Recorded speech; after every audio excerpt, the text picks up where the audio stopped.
Hello, it's Ashley with At Home with Ashley. This week we're doing an Ikea hack. It's a vanity for my husband's bathroom, and we used to have like an old nightstand that we made over into a vanity, and it's kind of gone beat up. The drawer especially is so sad, like a chunk of it came off, so it's time for something new, and we're going with an Ikea piece.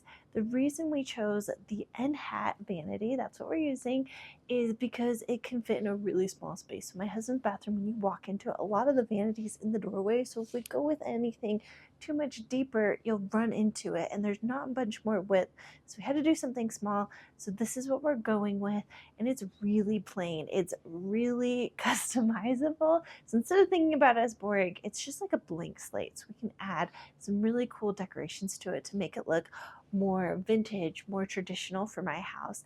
And it doesn't have the base on it, so we are going to actually add a drawer for more storage down there, and so that's going to be really exciting. The first thing we need to do is assembly. We need to put the vanity together. My husband's assembling it just with the instructions from IKEA, nothing special, and then he's also putting together the drawer that will go underneath. So one thing I really like about IKEA vanities is that they do the plumbing in a way that's like kind of flat and smushed to the back, and that makes it so you can have so much more storage. So I have an IKEA vanity in my bathroom, and just the amount of storage I have now from what I had with a like big box store vanity is like 3 times as much. It's so nice. So for that reason, I really like IKEA vanities, and they're affordable to buy. So if you have a small space, this is definitely a route I would suggest going in.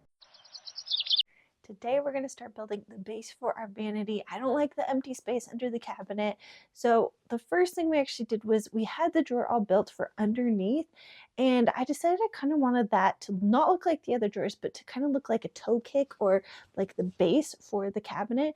And actually our old vanity had a decorative piece that we just cut down, and it's going to look so cute on top. So we cut that down, we glued it on, and now it's time to finish making the rest of the base.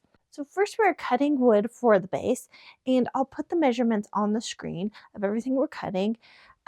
We are doing 2 plywood sheets, 2 4x4s, 1 2x4, and a 1x4. So first of all, we're going to screw the 2 4x4s together. This is going to create the bottom part of the base really nice and sturdy, and make sure that fits inside the vanity, because if it doesn't fit, it's not going to be a good vase.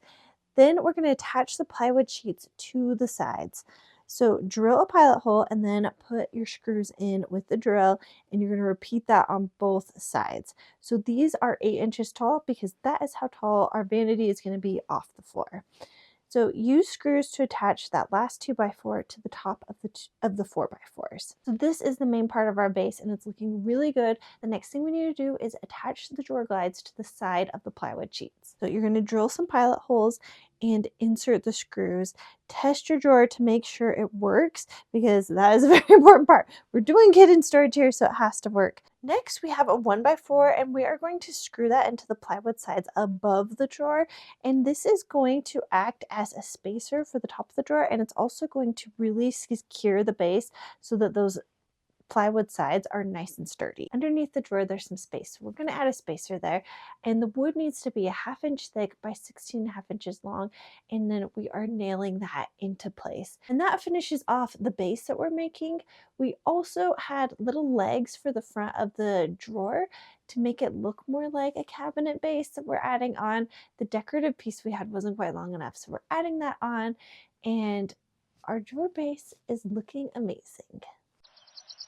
Today I started with a little bit of priming on the front of the drawer, but the main attraction is we are going to attach the whole vanity to the base that we built yesterday. So to do that, you're going to put the vanity on top of the base and use screws to attach it together. So first we're going to go through the bottom of the drawer into that top spacer that we put in specifically for this. Then we're going to go through the back, and we're going through the 2x4 into the sides of the vanity, and it's a little bit tricky to do it this way, but this is going to connect it in a lot of points so that it's nice and secure. Whenever you're painting IKEA furniture and it's laminate, you have to make sure to prime.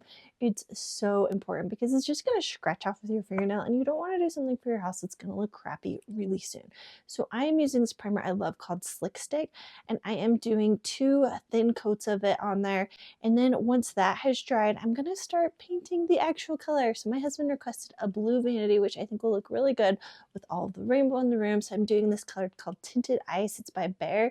I'm starting with a thin layer. For this, I actually watered down my paint a little bit so it'll go on nice and smooth, but that means I'm gonna have to do a bunch of coats. And between coats of paint, I am going to start sanding down the base because I want that to be all nice and smooth so I can also paint it. I think the color is looking really good. It's fun to see it, and the paint really unifies everything so it doesn't look so jumbly. And the next step is we are going to add some more details. We're going to bring this to life. I actually need to run to the hardware store because the stuff I ordered got delayed. So once we have some cute trim for the front, we're going to add some hardware. We can put the whole vanity in, which is really exciting.